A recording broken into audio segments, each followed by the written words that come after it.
And we are back. Thanks for staying with us. It's time for our relationship discussion. And today with us, we have certified relationship and marriage coach, Oluwatobi Aremo. Today, we'll be talking about third parties in a relationship. Is it necessary or not? Is it necessary?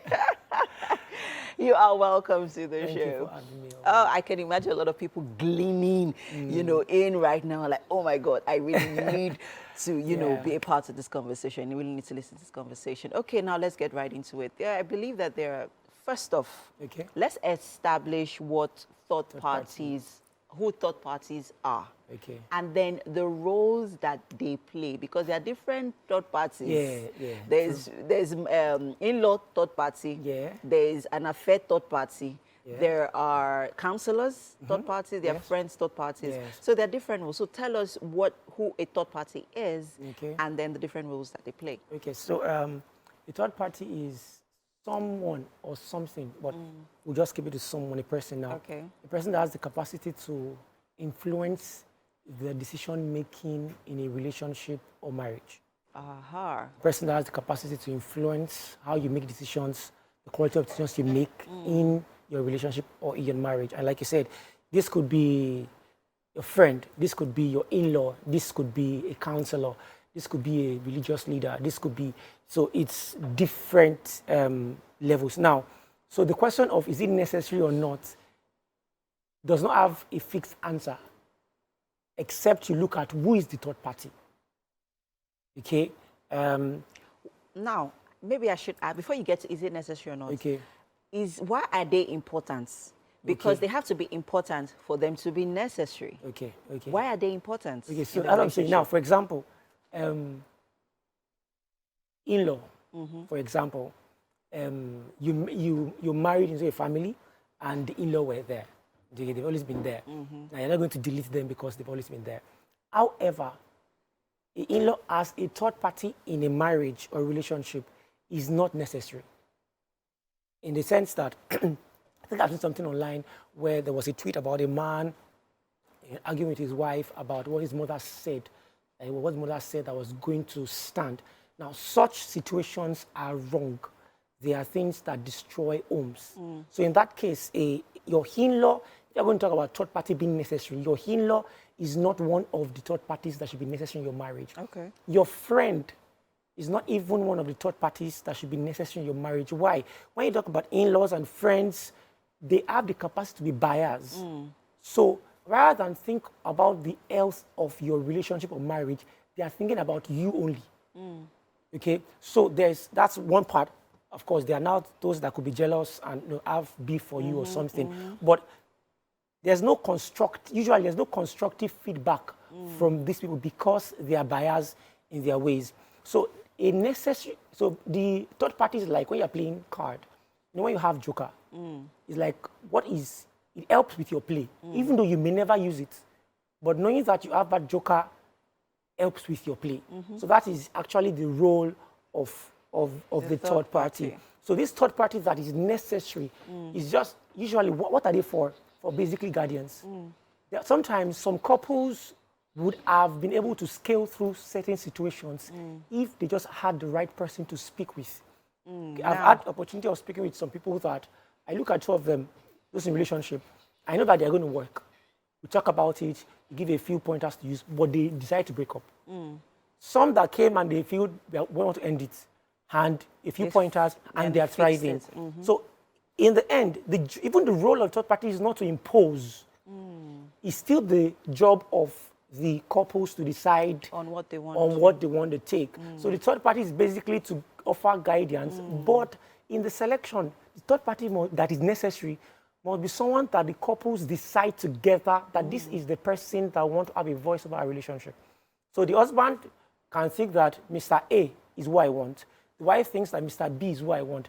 It's best they don't use Mr. A or Mr. B. Use someone that both of you say, okay, let's do Mr. Z. And Mr. Z is the people both of us have agreed. So anything Mr. Z says binds us. We don't say because he likes you, because he likes me. We are binding by what Mr. Z says. Now let's, streamline it to who these third parties are that we need, that are important for our relationship? Who are these third parties that are really important for our relationships to thrive? Okay. I'll say counselors. Okay. In particular. Okay. Mentors. Some you can call them mentors, you can call them counselors. Why?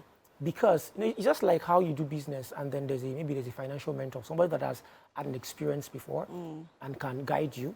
Because really, when you look at marriages, relationships, the issues that are currently we're having are issues that people have had, no matter the spectrum of time, as it were.